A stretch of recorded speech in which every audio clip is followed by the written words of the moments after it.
welcome back to Lenz's Comic Corner Classics as New Classics. This is episode number 1361 and Doubleshot number 1255. Now, like with the last episode, we have a finale here. Simply put, Dan Jurgens' finale on this book, Nightwing. Yes, this is Nightwing volume, I believe this is volume 8. Well, just somebody just know Nightwing Joker War. Yeah, this book contains the third annual, which is the last annual that was published, and 70 to 77. Now, mostly with this one here, it just basically deals with stuff leading up to the Joker War stuff. Which, the Joker War storyline for these issues is fantastic. I'm sure Dan Jurgens probably got word that, hey, Dick Grayson is going to go back in a Nightwing costume. Awesome! Yeah, we're finally going to get rid of this stupid thing of having the multiple Nightwings and having Dick Grayson referred to as Rick Grayson. Yeah, and by the way, how they basically reversed the stupid damage basically done to him is quite interesting. Now, this is technically the finale for Dan Jurgens' run because, yeah, it's the end of an era. First, we start off with the annual. Yes, the annual. Yes, the third annual for this volume, which is quite interesting to say the least, because the second volume had 2 annuals published. The previous volume, before this one, had only 1, so that brings it to about 3 annuals. If you count the 2 annuals that Grayson had, that brought up to 5, and these 3 annuals brought up to 8. So Dick Grayson has had 8 annuals published over the course of 25 years. Yep, this is just basically Dick Grayson versus this guy in, basically versus Condor Red.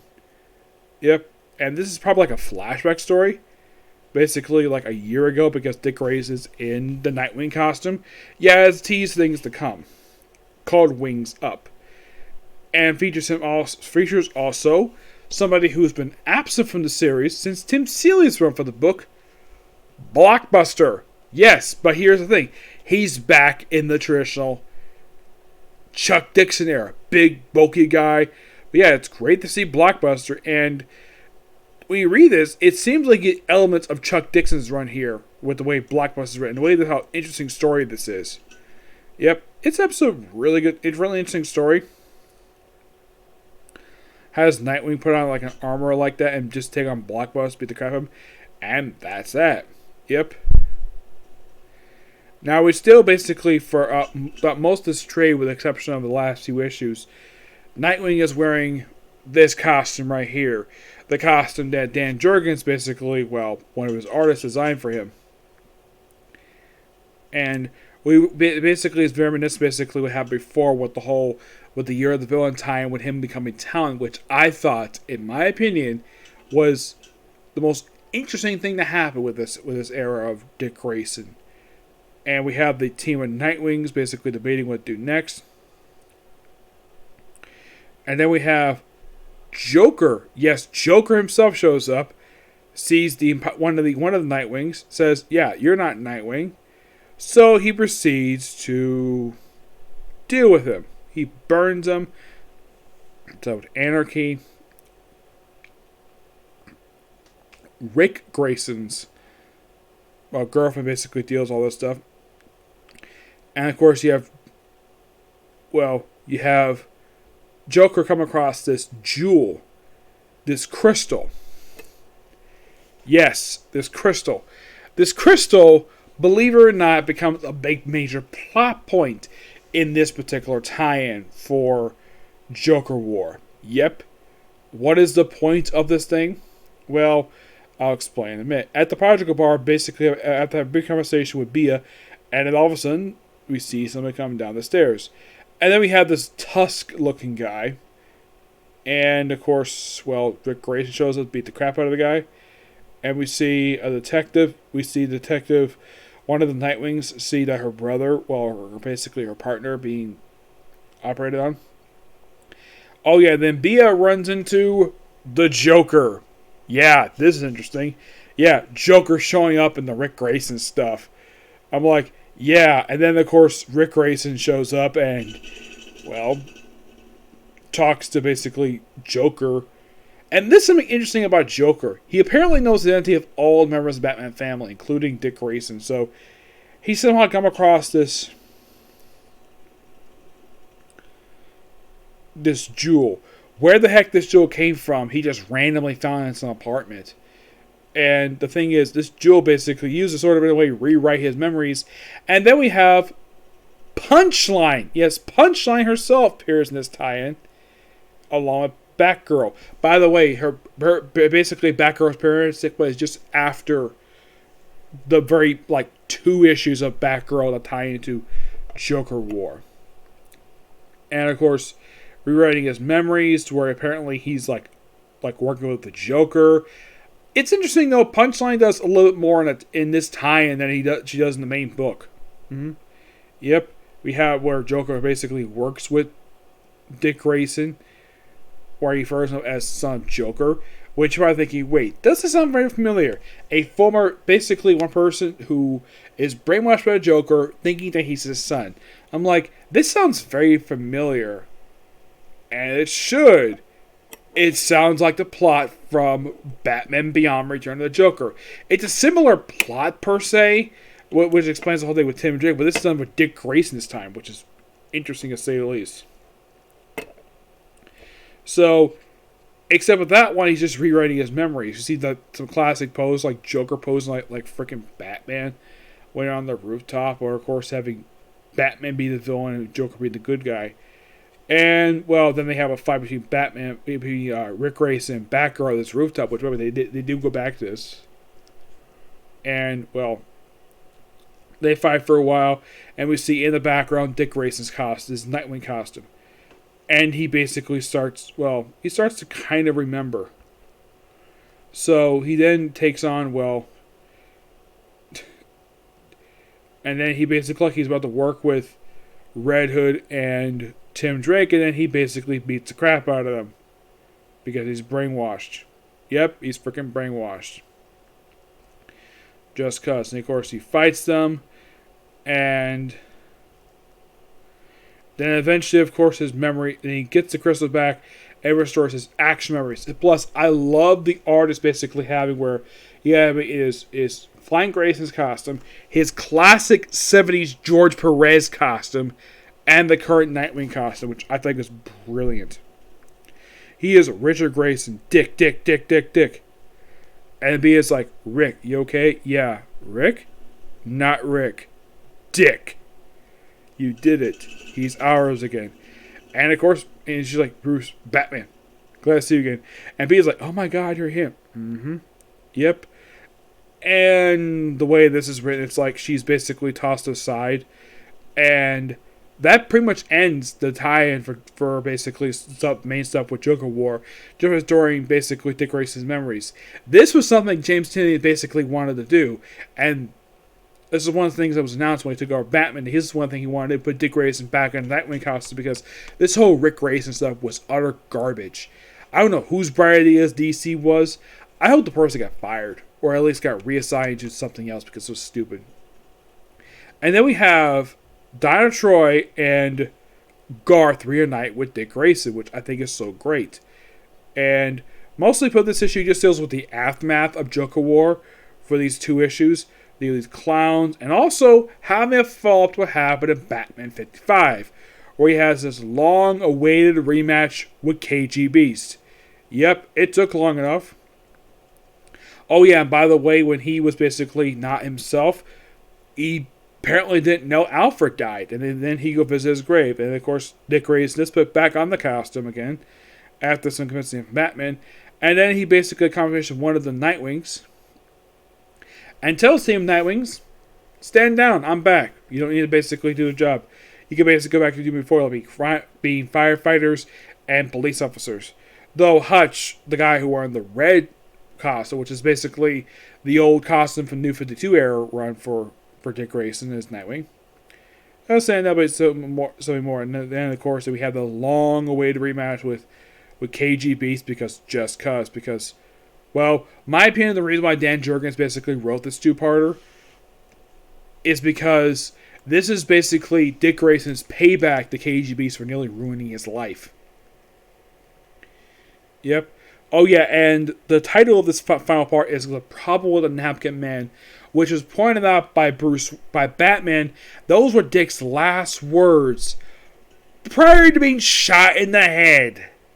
Yes, so he basically beats the crap out of KGBs for several blocks, and he's defeated, taken to custody.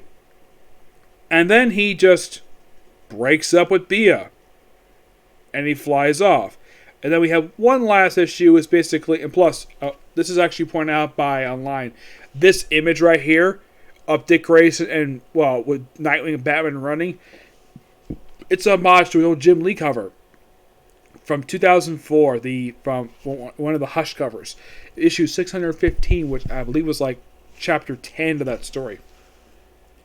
And because it came out in December, yeah, this came out actually 3 months ago, believe it or not, it's a Christmas issue. Yep. It's basically Nightwing on Christmas.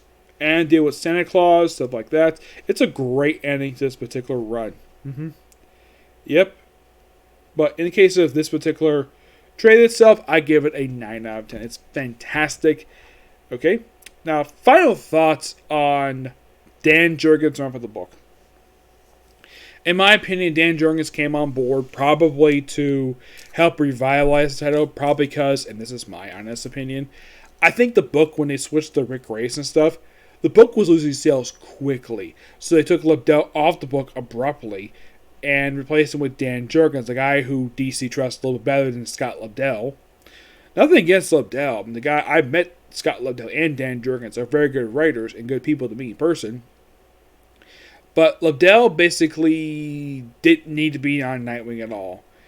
And when I initially saw that Dan Jurgens was the writer of the book, I'm like, really? Okay. Like, nothing against Dan Jurgens.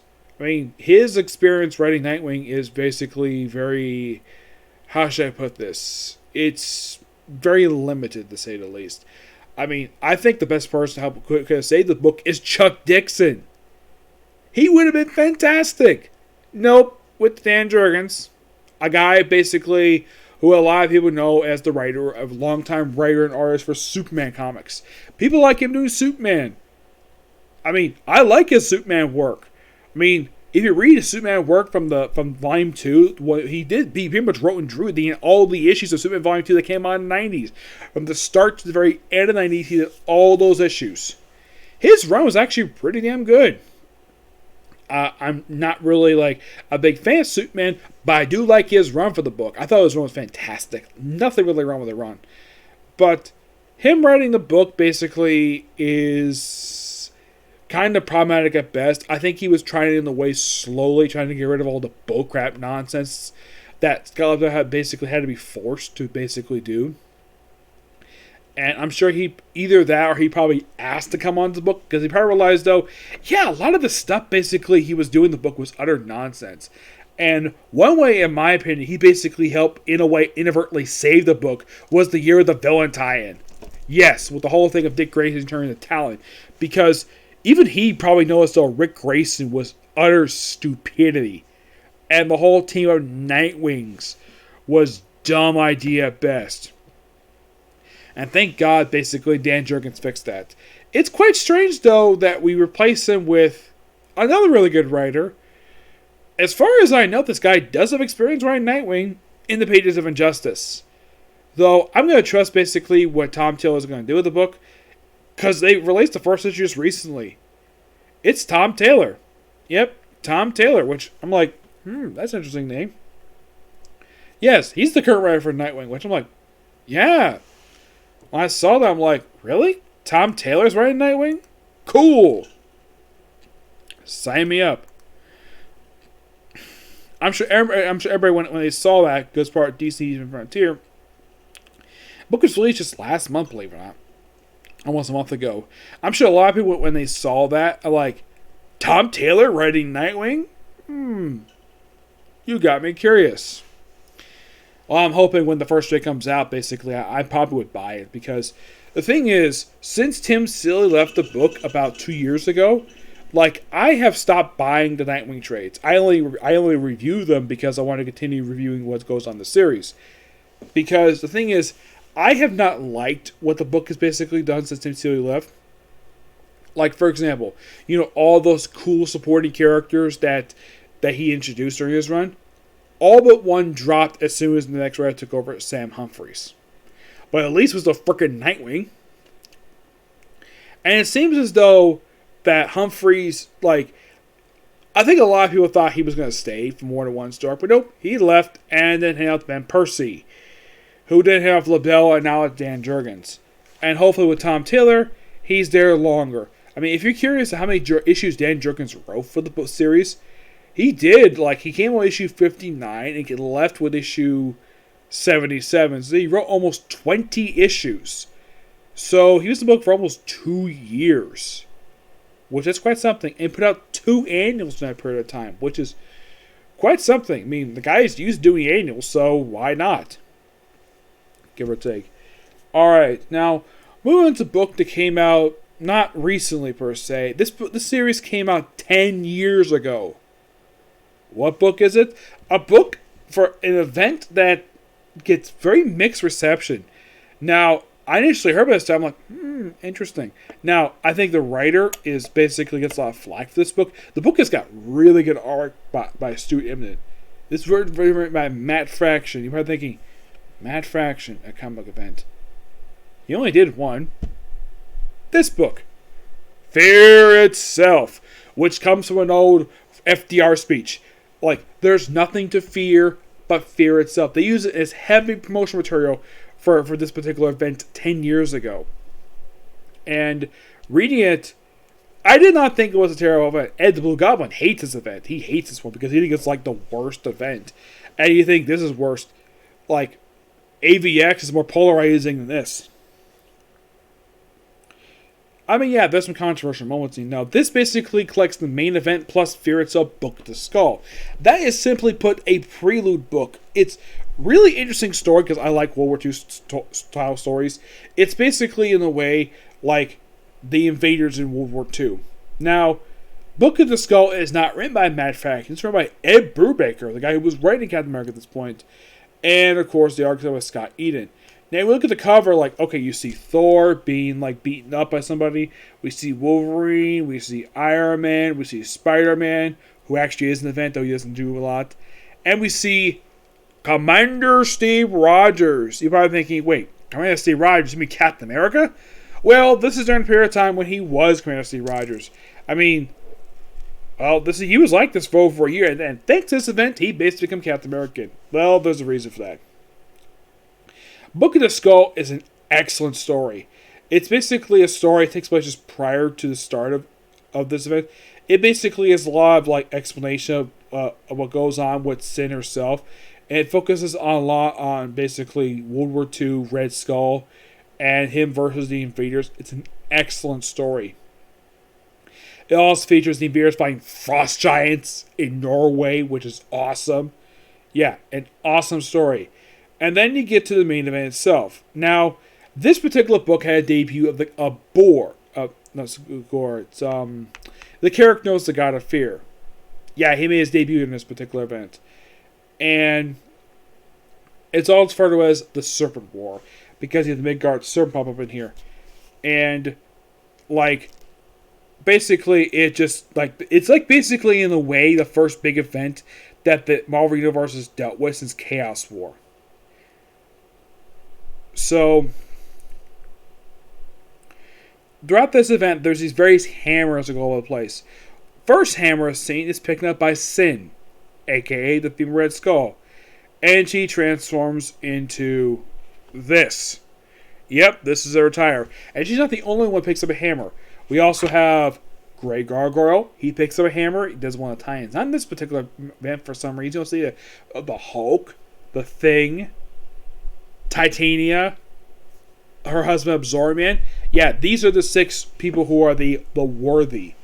Yeah, the whole idea of this is because, Thor basically has got a hammer. Also, I should point out that at the time this came out, Matt Fraction was writing Thor and Iron Man at this point. So, yes, he had basically do a lot of work in this period. He had to do this event. He also read the tie-ins for Iron Man and for Thor. Well, basically at the time, it was the Mighty Thor. Yeah, it was the second story. It's basically like a one-issue tie-in. And I'm like, really? Yeah, it was like a one-issue tie-in to this particular event for some reason. And the Watcher is watching everything, obviously. And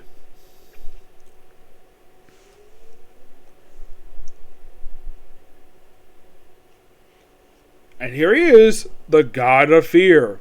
Yep. This is basically Odin's brother. A character who nobody knew existed. Yep. And there's some awesome stuff that happens at this event. Though there's some very... Oh yeah, and also... They also have the Juggernaut become the host of this thing. Yes, the Juggernaut becomes one of the hosts of the Hammers. Yeah, that happens in one of the tie-ins. The Uncanny X-Men tie-in, which actually... That tie-in, with the exception of the final issue, pretty much ended the first volume of Uncanny X-Men. Yep, and of course everybody's debating to basically take on... And look, here it is. Juggernaut. Though his adventures are told in the pages of Uncanny X-Men, but here he is, becoming that. And then we see Hulk become the Breaker of Worlds. Yeah, he's only like this just for this event. And then, of course, we have Crusher Krill try to pick up, and then his smoking hot wife, Titania, picks up. And she's called Skirn, the Breaker of Men. Seriously, that's what they call her. And her outfit is not that much different from her traditional outfit, just these weird markings on her, and she's got this big, huge hammer. Though she doesn't harm her husband, thank God. And then we have Sin basically launching an all-out assault on Manhattan with these Nazi robots. Yeah. Well, not only Manhattan, but also frickin' DC. Yeah, there she is, pretty much demolishing the Cap building. I'm like, wait. DC being attacked by someone who's a Nazi. Like, this sounds so very familiar. Yeah, sounds a lot like Secret Empire, but this is done a lot better because this is exciting. There wasn't like a coup d'etat, per se, like it happened. Issue 3. Oh boy, this one. Oh yeah, and then we also have Crusher Krill. He becomes the Breaker of Wills. Where he goes to buy and demolishes the world's tallest building. He's almost a big bank. He's known as Gorat, the Breaker of Wills. Which his look is not much different than his regular look anyways. Though they at least have where his hammer attached with a chain as a nod to his regular appearance, but he carries on a big ball because he's an ex-con. So then we have Thing become Agner, Breaker of Souls. You don't see him fully, but if you're curious though about those squids, they actually talk to him. Yes, this is actually explained in the Fear Itself Spider-Man tie-in, which leads into the Fear Itself FF tie-in. And of course, well, throughout this event, basically, Steve Rogers calls out Odin as bullcrap until eventually he calls in. And then we have the Bucky up take on Sin, where she kills him. Yes, she murders the Bucky Barnes Captain America. Oh, don't worry. He doesn't stay dead very long. I'll get to that. So in issue 4, we have Steve Rogers taking the mantle of Captain America again, first time in over a year. So we pretty much have in this book basically grieving over the death of Bucky. And we have this awesome shot to basically Iron Man, Thor, and Captain America. Three awesome heroes. 2 of whom Matt Fraction was writing the solo books for. Captain America, he never wrote his solo title. Nope, never did. Not that I can think of, no. Oh, and also Atuma became one of the hosts of these hammers. Yes, Atuma, one of the enemies of Namor the Submariner. So they fight back against the Nazis. It's like so freaking awesome. Yep. And then we have Thor versus Hulk and Thing. Like for you. And issue 5, we gotta love this. You actually have Iron Man being the builder, which basically builds at the very end of this book, where he builds armors for Odin. He builds up Spider-Man, like builds armors like almost all the superheroes. Because, well, why not? They're knights, so why not basically have them take on have them put on armor? And then issue 5 does something really kind of dumb, though it does get fixed in the aftermath. Basically, the God of Fear breaks the vibranium shield of Captain America. Though it's not the first time it's been broken, but it's... Here's the thing. Cap should be more shocked the fact that his vibranium shield has been destroyed by the God of Fear. And his reaction is like, you can't. And he's like, I can do anything I want. I am God. And he destroys part of a city. Yeah, that's the only weakness of the scene, is that Cap has barely reaction seeing his own shield get destroyed. Yes. Oh, don't worry, it gets fixed. Don't worry about that. And then, of course, Franklin uses his powers to free the Thing from the possession of the hammer. And, oh, by the way, I should point out that when Hulk became the Breaker of Worlds, he was near his smoking hot ex-wife, Betty Ross, who at the time was still Red She-Hulk. Yep. That was something Jeff Loeb did, believe it or not.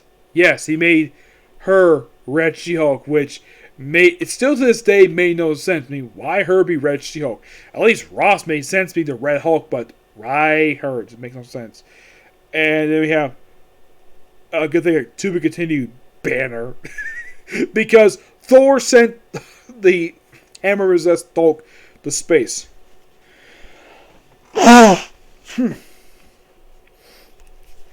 And then basically, book 6 is basically build up to the very end with, well, and of course, you have Captain Oni should help, but he technically doesn't. He does eventually. And of course, you have the guy of Europe boasting the fact he's basically claiming victory. Spider-Man taking on his aunt, which is quite a nice moment. And of course, Thor recovers. And of course, he's given new armor and sword. And of course, then we have in Stiflheim, the home of the dwarves, you have Tony Stark making armor for everybody. Not just new armor. He basically keeps some regular armor. And then he builds a whole bunch of armor. Like, he gives armor to everybody. He has a random citizen named Rick, who is not Rick Jones, mind, just some random citizen. And then the final issue, well, Cap basically take out a bunch of Nazis. And, like, bring out the weapons. And you have Wolverine, basically, with claws, the same way he has recently. You have Miss Marvel carry on Actus, the character of Miss Marvel. You have Red She-Hulk carry on a staff, too. You have everybody carry on these very big weapons. You also have Iron Fist having a big hammer. You have Black Widow carrying on a sword. Spider-Man does get armor. Of course, there's a great epic battle that takes the last issue. And eventually, everyone puts on their special armor thanks to these special weapons. And of course, Serpent. And of course, Thor takes on the Midgard Serpent. We have this really awesome image of Spider-Man in armor. Which, by the way, fun fact, not the first time Spider-Man has had his own armor at this point. This is, of course, just prior to him getting his new armor in the Dan Slott, like for the Ends of the Earth storyline. Excuse me. He actually had armor way back in Web of Spider-Man 100 back in the 90s prior to the Clone Saga. Yes, it did happen. Eventually, it looked like about to be, and of course, it looked like Thor is gone. But then we have an awesome moment where Captain America picks up Thor's hammer and proclaims, "Avengers, assemble!" Yep. And we have a big epic battle with the Avengers taking on the Nazi robots. And of course, news covering the whole thing. We have Iron Fist basically gearing up using his weapon. Of course, Doctor Strange has manners, Daniel. And of course, we have big epic brawl that takes up the last issue. And then, of course, Thor succumbs to his wounds and he apparently dies. Oh, don't worry, he doesn't stay dead very long. Nope, he doesn't. And then we have a burial for Bucky Barnes. Don't worry, he's not dead. I'll explain in a minute. Cap gets his shield reforged, and they basically go for a new day, and that's that. Yeah. Rereading this event, like, just recently, like, reading it for today, it is just such a fun event. It is something of such an underrated event, and it did have some consequences, believe it or not, mostly for Thor and Captain America. Well, in case you're curious, though, Bucky is not dead. No, he isn't.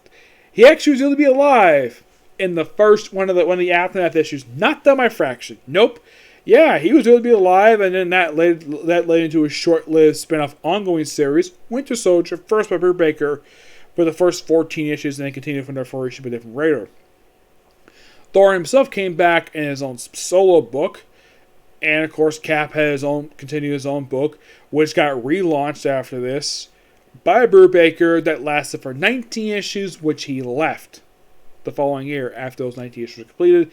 And then of course have Rick Remender, Nick Spencer, Mark Waid again, this actually was the third run by the way, and currently Tai Nagawaititi, who actually can write with the book. As in the case of Thor, Matt Fraction would continue with the book for another year, even after this has been concluded.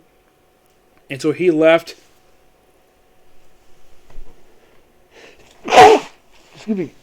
And then handed off to Jason Aaron, who basically kept the book for 7 years as the writer. Yep. Which then he had his own event that kind of in a way a bit overshadows this event, because you have War of the Realms, which came 8 years after the story. Which I know that got a lot more positive reception this story did. Me personally, rereading this, I figured though this is like, I kind of figured that I realized though, yeah, this is actually a really good event. It's a good epic story. It feels as though we actually pacing in it. And you have good action sequences in here. We don't feel anybody like a letdown per se, and it's just a really fun event overall. And yeah, that's it for Stickler. And there's not much else to say about this book. Now, Joker War.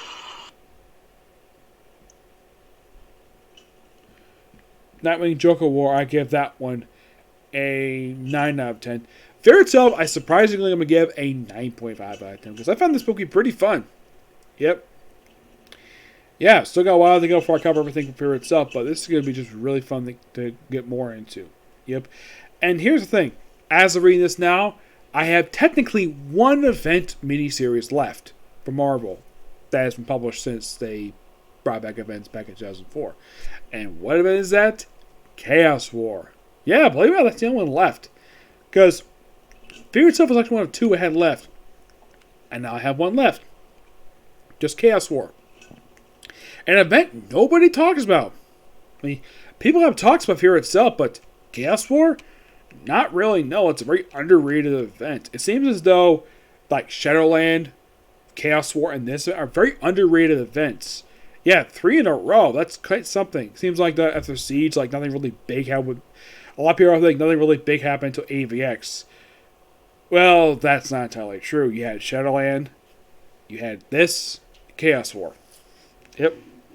But yeah, that's a particular video, and that's a video today. Stay tuned for tomorrow for more another comic history, where I'm going to discuss New Mutants. Okay? To the next video. Bye.